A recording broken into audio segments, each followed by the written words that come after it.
Hello বন্ধুরা, কেমন আছেন? আজকে চলে এসেছি আর একটি নতুন ভিডিও নিয়ে।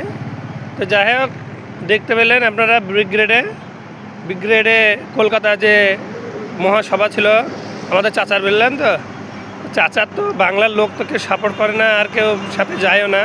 তাই তো যাই হোক, 2-5 জনকে বাংলার মানুষ নিয়ে আর আপনার ওই ঝাড়খণ্ড, বিহার, উড়িষ্যা সব মানুষকে হাতে পয়সা, খাবার দাবার দিয়ে দেখতে পেয়েছেন আপনারা বন্ধুরা ওপরে কী অবস্থা। এই হয়েছে বাংলার মানুষ, সবাই জানে যে ভোট টাকা দিতে হবে, কে উন্নয়ন করবে, বুঝতে পারলেন তো? এইসব শুকনো কথা চিড়ি ভিজবে না চাচা, বুঝতে পারলেন? আপনাকে এখানে উন্নয়ন করতে হবে, এখানে মন্দির মসজিদ চলবে না বাংলাতে, বা বিহারে চলবে, উত্তরপ্রদেশে চলবে। তাই এই বাংলাতে ওইসব চলবে না। তার কারণ হচ্ছে বাংলার মানুষ জানে যে পশ্চিমবাংলায় স্কুল, কলেজ, তারপরে আপনার সরকারি চাকরি, রাস্তাঘাট এইসবই জানে, মানে মন্দির মসজিদ কেউ জানে না বাংলাতে। আর আপনি চাইলেও পারবেন না। তার জন্য আপনাকে সভাতে বাইরে থেকে 37টা ট্রেনে করে লোক ভর্তি করে নিয়ে এসে এই রাজ্যেতে বসাতে হয়েছে। আপনার বাংলা বলার লোক নেই, আর আপনি বাইরেকার লোক নিয়ে এসে এখানে সভা করছেন, লক্ষ লক্ষ মানুষ নিয়ে এসে পয়সা, খাবার দিয়ে সব করে।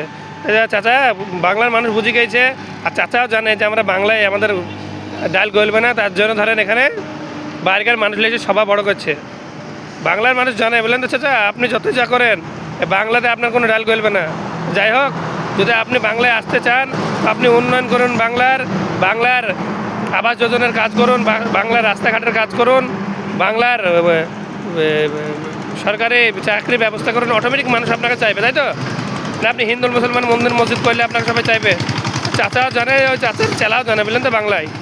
যাই হোক, অসুবিধা নাই। তাই এইভাবে চলছে। এখন দেখা যাক কী হয়, বাংলার কার সরকার আসে। আমরা ওয়েট করছি 2026-এ বাংলায় কী আসে, আবার রিপিট আসে না অন্য কেউ আসে, না তৃতীয় কেউ আসে, সেটাও দেখা ব্যাপার আছে। যাই হোক বন্ধুরা, ভোট ইলেকশন আসছে, আপনারা একটু সাবধানে রাস্তাঘাটে চলাচল করবেন, ভালো থাকবেন, সুস্থ থাকবেন, নিজের খেয়াল অবশ্যই রাখবেন। ধন্যবাদ সবাইকে।